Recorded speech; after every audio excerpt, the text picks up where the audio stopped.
Nagpaalala si Interior and Local Government Secretary Junvic Remulla sa mga dayuhang turista na igalang ang mga Pilipino at sundin ang batas ng bansa kasunod ng pagkaaresto ng 2 foreign vloggers dahil sa umano'y mapanakit at nagbabantang online content.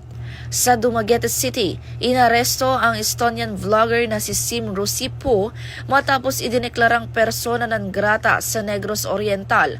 Nahaharap siya sa mga kasong harassment, illegal na pagkuha ng video, mapanirang pahayag at paglabag sa Anti-Photo and Video Voyeurism Act at Cybercrime Prevention Act, bukod pa sa pagiging overstaying. Samantala sa Quezon City, inaresto rin ang Russian vlogger na si Nikita Chekhov matapos mag-viral ang mga video kung saan umano'y nagbanta siyang magkalat ng HIV at minura ang mga Pilipino. Nilinaw ng DILG na negatibo siya sa HIV at sa iba pang STD.